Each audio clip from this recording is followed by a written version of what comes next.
Bienvenidos a Identidad. En el libro de Proverbios, capítulo 22, versículo 6, el Señor dice en su palabra: instruye al niño en su camino y aun cuando fuere viejo no se apartará de él. En el capítulo de hoy nos visita un amigo de la casa, Andrés Cáceres, quien nos contará cómo la influencia y el consejo de sus padres han desarrollado un espíritu de dependencia de Cristo en su vida. Quédate con nosotros y juntos descubramos más acerca de esta linda historia. Bienvenidos, aquí comenzamos con Identidad. Andrés Cáceres es publicista y diseñador.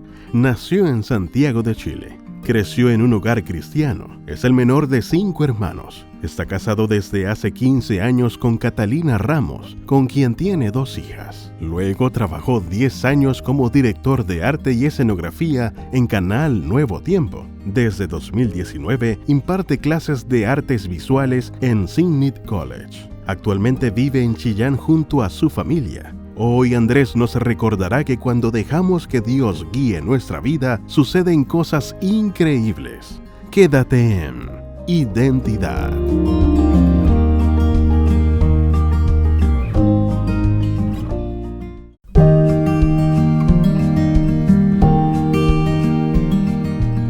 Gracias por continuar en la sintonía de Nuevo Tiempo, canal de esperanza. Estás viendo el programa Identidad y antes de la pausa estábamos viendo el video biográfico de Andrés Cáceres, diseñador, publicista, actualmente docente de artes plásticas visuales y ya está aquí con nosotros para conversar. Andrés, ¿cómo estás? Bienvenido. Muchas gracias por haber aceptado la invitación en Identidad. ¿Cómo estás? Hola, ¿cómo estás? Yo muy bien, muchas gracias y agradecido de esta invitación también. Nosotros también felices de tenerte. Bueno, Andrés fue parte de la Casa Nuevo Tiempo Chile por muchos años, así que una bendición tenerte aquí con nosotros. Tal vez en algún momento a través del canal Nuevo Tiempo vieron el programa Trayectos. Bueno, ahí está el protagonista aquí con nosotros en Identidad. ¿Dónde vives actualmente? ¿A qué te dedicas, Andrés? En este momento vivo en Chillán, al sur de Santiago, la capital de Chile, y me dedico a la docencia. Ya es mi tercer año como profesor de artes visuales. Genial, genial, Andrés. Cuéntanos cómo fue vivir en un ambiente adventista, crecer en ese ambiente. Al comienzo feliz, todo feliz, porque cuando uno es pequeñito, cuando uno es niño, ¿verdad? Uno le cree completamente todo a los papás. Entonces los papás dicen que en el cielo el cordero va a pastar con el león y uno cree, ¿cierto? Y ya como a los 9, 10 años uno dice, ¿será así tan cierto? Y uno empieza, ¿cierto?, a dudar. Pero crecí en un hogar muy acogedor, con mucho cariño, con mucho amor. El menor de 5 hermanos, por lo tanto, muy regalón, ¿verdad? Y ya no con los errores que los padres cometen con los mayores, sino que ya con la experiencia de haber criado 4 hijos, mis padres. Entonces, ya fue un poquito más fácil conmigo.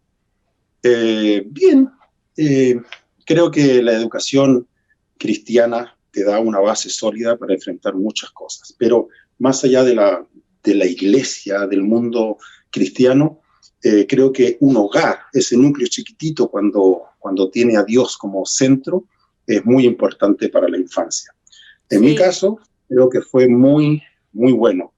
Y luego creo que tuve la bendición de tener un padre que buscó siempre la sabiduría de parte de Dios. Y cuando fíjate que yo pasé por un proceso bien interesante. Yo me crié aquí en la Universidad Adventista, donde me encuentro ahora. Ajá, sí. Y era el hijo del pastor Cáceres. Entonces, todos los alumnos de la universidad, cuando yo tenía 10 años, ¿cierto?, molestando tal vez, pero me decían, tú no puedes hacer esto porque eres hijo del pastor. Hoy, mira, el hijo del pastor dijo esto, el hijo del pastor está, cuidado con esa plantita, ¿no? Uno tenía que ser impecable. Entonces, cargué con eso tal vez unos cuantos meses, tal vez un año, hasta que el papá, ¿cierto?, me tomó y me dijo, hijo, usted se puede equivocar todo lo que quiera. Usted puede ser un niño normal, no se preocupe de mí, ¿cierto? Por supuesto que siempre instándome a que me portara bien, ¿cierto?, que siguiera los consejos, pero me quitó esa mochila, ¿cierto?, que yo mismo me había puesto del hijo del pastor y me dijo, tranquilo, que usted puede equivocarse y cometer los mismos errores que cualquier niño. Y eso para mí fue una cosa, pero increíble, fue increíble. Y entonces, bueno, feliz. Wow, qué importante la lección que te dio tu papi en ese momento, porque muchas veces Los hijos de pastores son los más vistos. ¿Qué está haciendo? ¿Qué no hace? ¿Cómo se comporta? ¿Qué dice? ¿Qué no dice? Y somos seres humanos, como cualquier otro, cometemos errores, somos imperfectos, y el hecho de que tu papi te haya fortalecido con esas palabras en ese momento realmente fue de bendición para ti. Literalmente ya dejaste la mochila a un lado y descansaste de ese peso que tenías. Eh, Veo que el tema de tus padres es súper importante. ¿Cómo recibiste en tu vida la lamentable noticia de que ellos fallecieron? ¿Qué fue lo que sucedió? Eh, Mira, gracias a Dios no fue de golpe. Gracias a Dios tuve el privilegio, la oportunidad de, de haber acompañado a mis padres en la última etapa de su vida. Mi madre tuvo Alzheimer por 11 años, casi 12 años, entonces eso fue un proceso lento y largo, y tuvo un desenlace, cierto, donde es un poquito más engorroso, un poquito más trágico los últimos 3, 4 años, cuando ya no te reconocen, cuando hay que cambiar pañales, cuando hay que limpiar, cuando hay que alimentar en la boca, todo ese proceso pudimos acompañar a la mamá. Y el papá fue un poquito más sorpresivo, fue una noticia un poco dura, un cáncer gástrico, y lamentablemente ya estaba en una etapa avanzada, terminal, y en la cirugía, entonces el doctor dice que no hay muchas opciones y que le calculaba más o menos 8 meses de vida. Y mi padre murió a los 9 meses.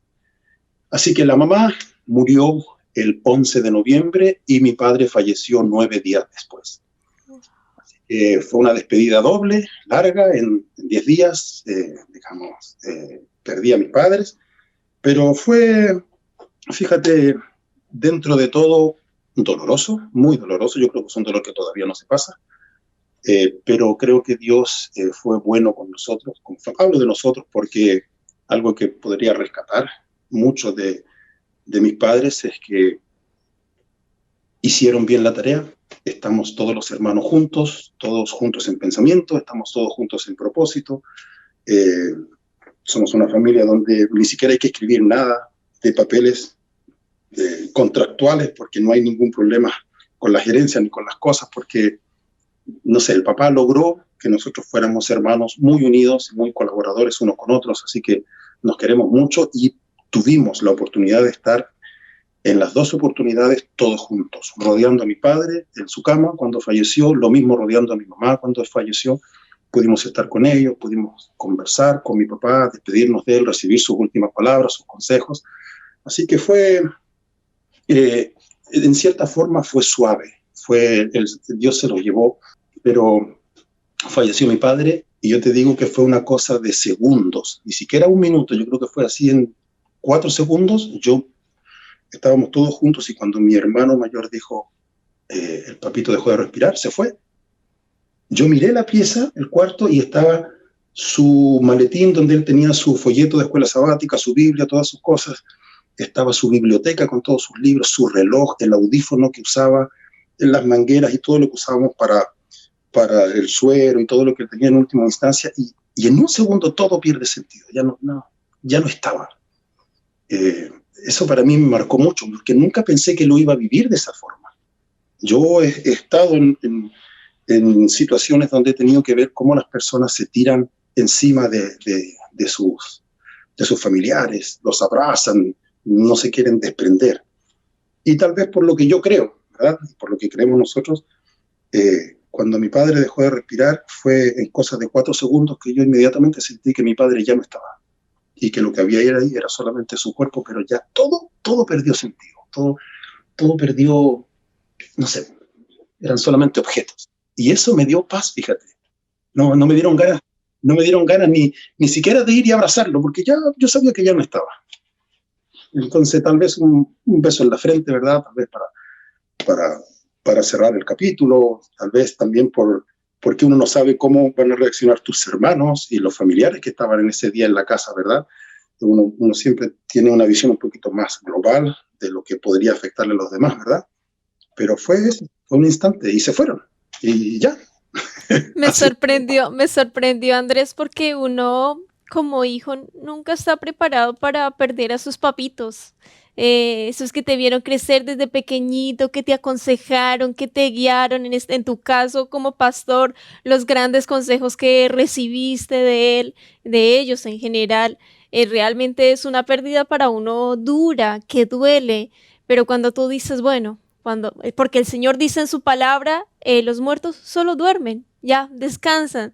Y cuando Cristo vuelva, que esa es nuestra mejor y mayor esperanza, los muertos en Cristo resucitarán primero. Y ahí van a estar tus papitos, va a estar tu papi, tu mami, y se van a encontrar todos por la eternidad.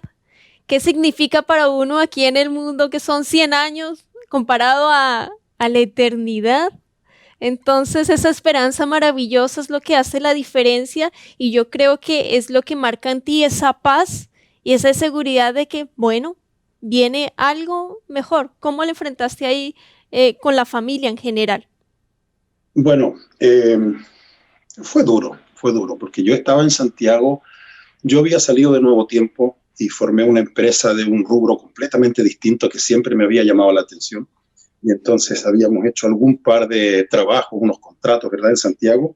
Y cuando el doctor entonces nos informa que el papá estaba enfermo, tomamos la decisión de sacarlos de Coquimbo, que ellos estaban en el norte de Chile, a unos 500 kilómetros, 600 kilómetros, no sé cuánto exactamente, al norte de Santiago. Ujú. Entonces lo trajimos a mi papá, a mi mamá, a vivir aquí a Chillán, porque aquí estaba mi hermano, profesor de la universidad, aquí estaba su hermana, sus primos también estaban cerca y pensamos que la contención, esos 8 o 9 meses que el doctor había dicho que tal vez, ¿cierto?, iba a tener él de sus últimos meses de vida, pensamos que la contención iba a ser mucho más importante en este lugar, mucho más Claro que fácil. sí. Y yo tomé la decisión, junto con mis hermanos, de dejar lo que yo estaba haciendo en Santiago y me vine a Chillán junto a mi esposa y mis hijas y nos metimos todos en una sola cosa, una casa grande que arrendamos. Y mis hermanos, principalmente, ¿cierto?, me dijeron: Andrés, te olvidas de tu trabajo, te olvidas de tus compromisos económicos, no te preocupes de cuentas, de luz, de agua, de comida, de nada. Tú puedes hacer en este momento lo que yo no puedo hacer, que vivo en Texas. Mi hermano, lo mismo. Andrés, tú puedes hacer lo que yo en este momento no puedo hacer porque estoy en Andrews, en Michigan, y mi hermano estaba con clases en la universidad y yo estaba en esta especie de empresa freelance que yo había creado. Entonces, fue un esfuerzo en común. Yo puse mi tiempo, mi esposa, quiero también aprovechar de comentar, ¿cierto? Y de contarles que tengo una esposa maravillosa que fue no encontraría la palabra exacta para decirles, pero aperró bien fuerte aquí, se levantaba de las primeras a prepararle una comida especial a mi padre. Apoyándote ahí, 100%. No, muy, muy, muy fiel, muy leal. Y entonces, con mucho cariño, atendió también a mis padres. Así que fue duro, porque mis padres dormían los dos en un dormitorio en camas separadas, mi padre en su cama de toda la vida, mi mamá en una cama clínica con todos los artefactos que necesitaba, ¿cierto? Y en el cuarto de al lado estaban mis hijas. Entonces, cada vez que ellas iban a la cocina, veían dos viejitos que se apagaban y que agonizaban, ¿verdad? Entonces, esos fueron 9 meses difíciles, complicados. Wow. Y fue duro, es triste, es doloroso ver a los papás cómo se apagan, ¿cierto? Y no de la forma como uno quisiera. Mi padre falleció con 39 kilos de peso, Wow. muy delgado, muy flaquito, entonces uno ve cómo se va apagando esa llamita, esa velita y todo. Entonces, fue duro, pero agradecido a Dios porque en ese momento de dolor pudimos ver muchas fortalezas como familia, como hermanos. Mis hermanos hicieron esfuerzos muy grandes, viajaron 3, 4 veces al año para acompañarme acá, estar aquí. Y con mi hermano Hugo y su esposa también nos turnábamos para cambiar pañales a mis papás, para lavarlos, para bañarlos, para hacer todo lo que había que hacer. Así que fue una carrera. Uno de repente se olvida un poco, no sabe cómo pasa el tiempo. Como dicen por ahí, hay que hacer lo que hay que hacer, ¿verdad? Hay que hacer lo que hay que hacer y después uno de repente dice, ¿de verdad pasó todo esto que pasamos? Este año terrible y te das cuenta que el Señor te acompañó todo el tiempo. Hablando de compañía, de la compañía que el Señor te ha dado todo el tiempo, pasaste otro momento también complejo de un accidente donde casi mueres, por decirlo así, que fue precisamente sirviendo al Señor. Cuéntanos cómo fue ese suceso. ¿Tú te refieres a Al cuando de me la, electrocuté, sí, el de cuando la me dio gran la caravana, sí. Bueno, se celebraba un gran evento para la iglesia importante, era la culminación de una campaña que se hizo, la Gran Caravana de la Esperanza, y venían, ¿cierto?, dos pastores muy conocidos, uno del norte y uno del sur, ¿cierto?, haciendo esta campaña, y todo terminaba y culminaba en el Estadio Nacional de Santiago, donde estábamos preparando, ¿cierto?, para transmitir en vivo para todos ustedes. Entonces, las cámaras, los focos, la escenografía, preparando todas las cosas. Así que con mis compañeros nos volcamos a eso desde temprano en la mañana, ¿verdad? Cargar el camión y todas las cosas. Te cuento esto solamente para decirte que cuando ya pasó todo el día, ¿verdad? Cuando ya estábamos muy cansados, casi llegando a la medianoche, casi todo el día trabajando, todavía no terminábamos. Entonces, a esa hora de la noche, me tocó subirme 12 metros de alto para colgar unos arreglos florales. Y a Andresito se le ocurrió que se podía subir con el alambre en la mano y pasarlo por el oasis que tenía un poco de agua para mantener la frescura de las flores. Entonces Andresito se subió y en alguna parte ahí arriba hice contacto con alguna cosa que tenía electricidad y me dio un golpe eléctrico bastante fuerte. Por ahí ustedes conocen a Abel Arias. Abel me dice que él estaba también en la estructura y que él sintió que me dio 3 veces el golpe eléctrico. Y que un joven que era bombero, que era de una empresa externa que estaba montando la iluminación, corrió por arriba del tras, ¿verdad?, de estos fierros donde colgamos la iluminación, y corrió y me agarró de la polera porque yo me estaba cayendo como inconsciente hacia el costado. Entonces él me tomó, me subió, se sacó su cinturón de seguridad y me amarró a un tecle y me dejó ahí amarrado porque yo estaba bastante débil todavía. Sí, Es así como el Chavo del Ocho. No sé si todo el mundo conoce al Chavo, me imagino que sí. en la Hispanoamérica es conocido, ¿verdad? Pero quedé como el Chavo del Ocho cuando le dio la garrotera, así quedé yo. Y entonces llegaron los bomberos y la primera compañía de bomberos no alcanzaba la escalera, llegó la segunda compañía de bomberos y más o menos en 1 hora me pudieron bajar amarrados a un arnés y ya. Y fue bastante fuerte todo lo que pasó ahí. Fue Tengo muy entendido que tenso. fueron 12 metros. ¿Eran 12?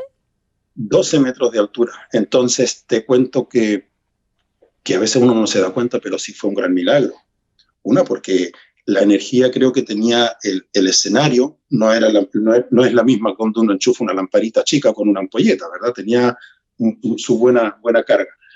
Y entonces no me golpeó, digamos, lo suficientemente fuerte. No sé cómo se dice que no salió la electricidad, no me dañó, no me hizo heridas. Me dejó un poquito tontito, como dice uno, ¿cierto? Así unos cuantos minutos, pero también no caí al suelo. Solamente de la impresión del susto, ¿verdad? Yo fácilmente podría haber tenido una caída muy fuerte de 12 metros de alto y eso hubiese tenido consecuencias muy terribles. Así que, bueno, el Señor ahí fue bueno conmigo y me ayudó, me mandó a sus ángeles.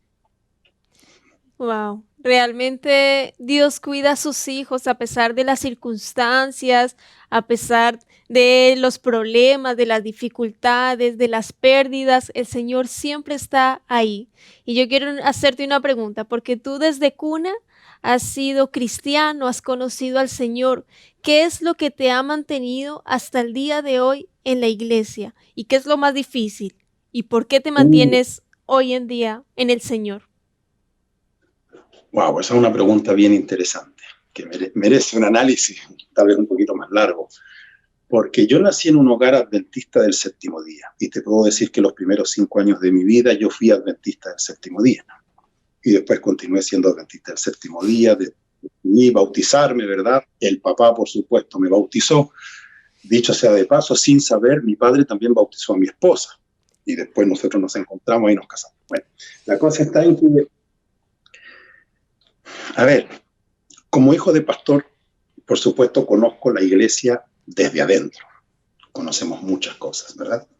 Hemos vivido muchas cosas y mirando el ministerio del papá y de otras personas que también terminan siendo casi parte de tu familia, colaboradores también de la iglesia, otros pastores que uno los ve como tus tíos, prácticamente a muchos de ellos. Entonces, uno crece así.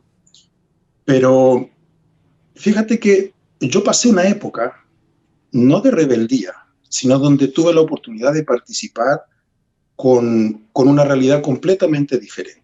Mis hermanos, todos músicos, mi hermano estudió piano, mi hermano estudió violín, mi hermana dirigía el coro de la iglesia, y todo era un instrumento que se podía usar en la iglesia, pero Andresito escogió percusión, me gustaba la batería, y en esos tiempos la batería no se asomaba por la iglesia, estamos hablando de 1980, ¿cierto? Sí. Entonces, no había, pero a mí me gustaba la batería, y participé de un grupo, no con la batería, pero sí se llamaba Ritmus, y tocábamos marimbas, metalófonos, vibráfonos y mucha percusión.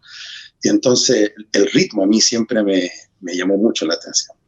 Entonces tuve la oportunidad de tener muchas amistades que no eran del núcleo de la iglesia. Y después, como me gustaba siempre el arte y estudié publicidad, diseño y todo eso, y me mezclé un poco con la parte más de murales, ¿verdad?